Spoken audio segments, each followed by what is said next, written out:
ఒక ఇద్దరు నాయకులను చూస్తే అయ్యో అని జాలేస్తుంది. ఇద్దరూ కాపు నాయకులే. ఒకరు హరిరామ జోగయ్య, ఇంకొకళ్ళు ముద్రగడ పద్మనాభం. ఇద్దరు వాళ్ళ సామాజిక వర్గానికి ఎంత మేలు చేశారో తెలియదు కానీ వాళ్ళ సామాజిక వర్గపు అభివృద్ధి కావాలని ఆకాంక్షించేవాళ్ళు, వాళ్ళ సామాజిక వర్గానికి తగిన గుర్తింపు కావాలని కోరుకునేవాళ్ళు, వాళ్ళ సామాజిక వర్గం వాళ్ళు ఎదగాలని కోరుకునేవాళ్ళు మనస్ఫూర్తిగా. అదే సందర్భంలో రాజకీయ అధికారం వాళ్ళ సామాజిక వర్గానికి రావాలని కోరుకునేవాళ్ళు. వాళ్ళ కోరికలని తీర్చేందుకోసం ముందుకొచ్చినటువంటి చిరంజీవి పక్కకి వెళ్ళిపోతే పవన్ కళ్యాణ్ నమ్మారు. తీరా చూస్తే ఆ పవన్ కళ్యాణ్ వాళ్ళు కోరినట్టు జరగట్లేదంటూ చివరికి ఇద్దరు తెర వెనక నుంచి కొంతకాలం, తెర ముందుకొచ్చి కొంతకాలం ఓపెన్గా సలహాలు ఇచ్చారు. వాళ్ళిద్దరిని పక్కన పెట్టి పవన్ కళ్యాణ్ ముందుకెళ్ళాక వీళ్ళిద్దరిని చివరికి స్వకులపు వాళ్లే వెలివేస్తే పద్మనాభం గారు వచ్చేటప్పటికి రెడ్డి గారు అయ్యారు.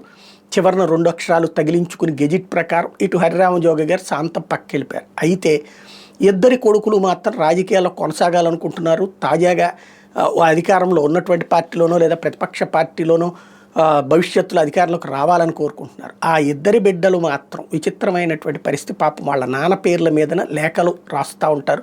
ఆ లేఖల మీదన వీళ్ళిద్దరూ సంతకాలు పెడతా ఉంటారు. వాళ్ళు బహిరంగ లేఖల్ని బయటికి రిలీజ్ చేస్తూ ఉంటారు. ఇక్కడ దాని వెనకాల ఏముంటుంది అనేటువంటిది ప్రజలందరికీ అర్థమవుతుంటుంది. కానీ ఏదో ఒక తపన ఆ నాన్నల వారసులుగా జనంలోకి ఉండాలని. పాపం ఈ వయసులో దాని మూలంగా పవన్ అభిమానుల చేత బూతులు తిట్టించుకుంటూ ఉంటుంటారు.